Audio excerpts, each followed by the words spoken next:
Ford CEO Jim Farley, who I'm still baffled by, is related to the late great Chris Farley, just fired a shot heard around the world. Ford will not abandon the V8 platform and will go down with the ship, just as long as some of the nuts in the government does not ban it. With the Chevy Camaro discontinued and the Hemi-powered Challengers and Chargers killed off for a hurricane future, the Ford Mustang is now the last man standing. But what if I told you that Ford actually revealed the key to keeping the V8s on the road, and GM and Stellantis should listen to Ford's advice?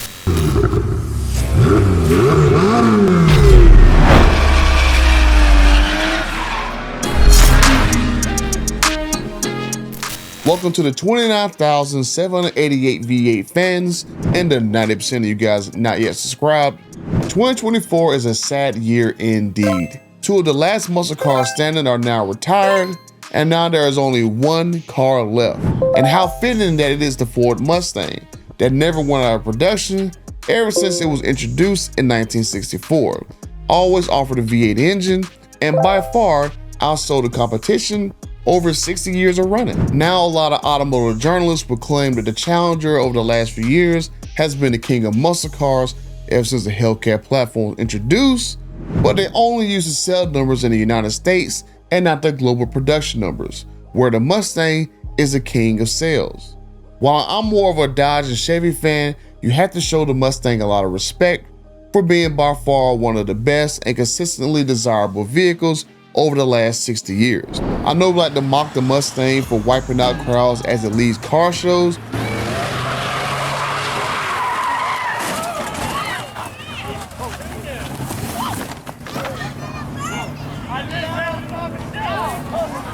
but it is by far outlasted competition time and time again by still being the last standing pony car or muscle car, sports car, whatever you want to classify it as.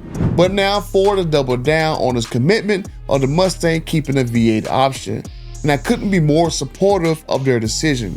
Well, that's if they actually make my dark horse Mustang that I ordered last year, so I can put my money where my mouth is. But Ford CEO Jim Farley, he had this to say about the Mustang. A lot of our competitors have left, they've come and gone. We never did that. We've always been there with the Mustang. 60 years and it's changed over time. We have the EcoBoost, we have the Dark Horse now, and we're going to continue to invest. And if we're the only one on the planet making a V8 affordable sports car for everyone in the world, so be it. Strong words, and I'm very happy to hear one CEO make a public statement that actually makes sense. We as Americans, we love our V8s. They, before the government's interference, were in the most popular cars, trucks, and SUVs. I don't support this whole push to electrification because it is a niche vehicle that does not make sense for a lot of people. Hybrids, alternative fuels, hydrogen, they seem like a more common sense approach than several thousand-pound electric vehicles with a battery pack that might not last as long as your phone, and you gotta go sit around in the cold for an hour just to get enough juice to continue along your road trip. But listen to the CEO of a major company like Ford double down on a product like V8s that makes customers happy is a great thing to hear. Now I know there will be comments in the comment section about Tim Kuniskis and Dodge not listening to customers, but you can't blame Tim Kuniskis for Dodge abandoning the Hemi platform because Tim Kuniskis is not the CEO of the parent company of FCA, now Stellantis. The blame rests on the shoulders of Carlos Tavares, the new CEO of Stellantis, our new European overlord who wants to dare Ford with a bunch of non-selling EVs and fire half of his own workers, which I seem to remember that he said that this merger is a merger of equals and it will not result in job losses. Oops. But I hope Mary Barra, the CEO of GM, will reconsider and let Chevy redesign a new and better Camaro to come back out again, and hopefully with a V8 and not an electric drivetrain, which I think they were trying to make it into an electric sedan or whatever, which would be a freaking disaster. And I hope Stellantis CEO Carlos Tavares would allow a more cleaner, smaller, V8 engine, and especially a new Viper come out so that we can get back to what we used to love about muscle cars, sports cars, and have great debates for generations to come.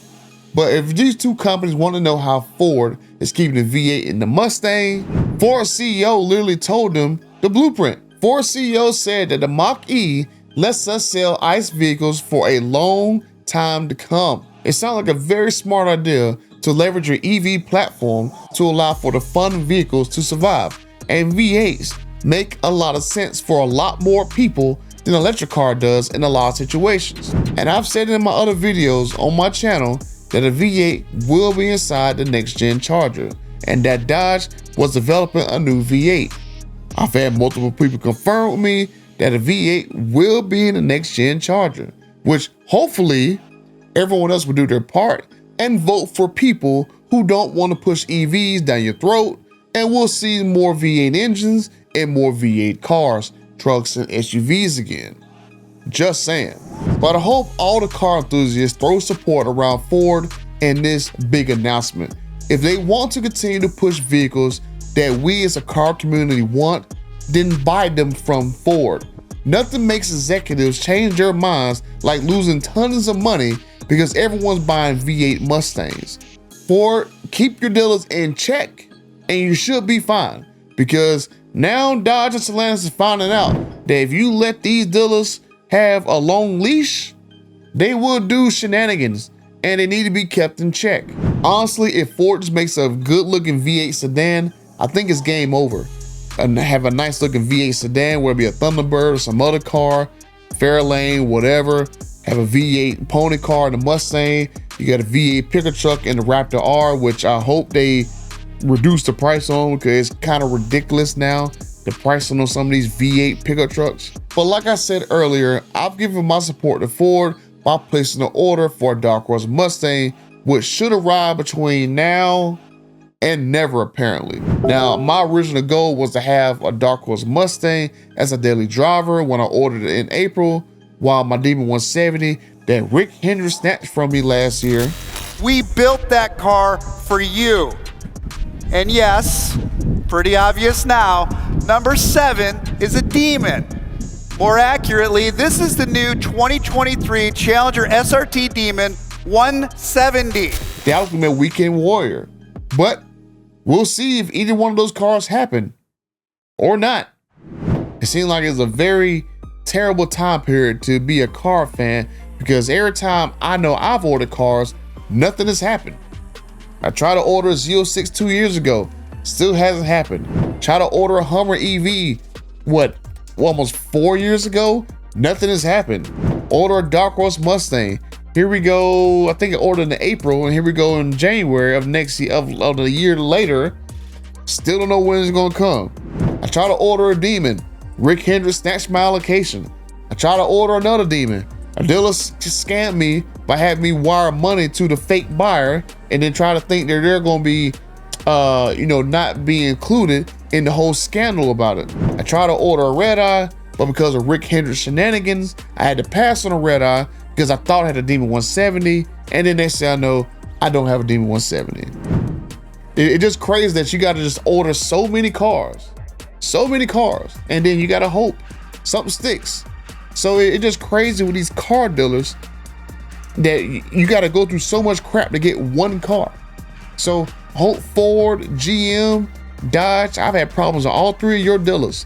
And I hope you guys get these guys in check, because this is starting to get ridiculous that I got to go through all this crap to get one car, and I got 0 in months or years in this case. The only vehicle I've ordered and I actually took delivery of was my 2021 Ram TRX. And ever since then, and with the exception of my red eye that actually did come, that I had to pass on, every other car has not been delivered. Like, this is wild. That's from every brand. Ford, GM, and freaking Dodge. It's crazy. Well, let me know what you guys think. Is the Mustang the true king of muscle cars because of its longevity? Is it its commitment to the V8 engine? Will you guys show Ford any support and cause Stellantis and GM to have panic attacks from lost sales? Leave this video a like and subscribe to the channel if you already done so, especially if you're one of the 90% has not subscribed yet. And until the next video, I'm out.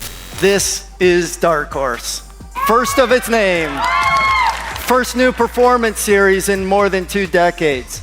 A new chapter in the storied racing history of Ford Motor Company and Mustang.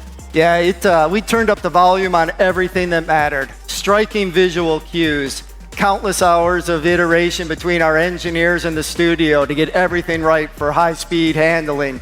It starts with the most powerful Coyote ever, targeting 500 horsepower. 500 horsepower!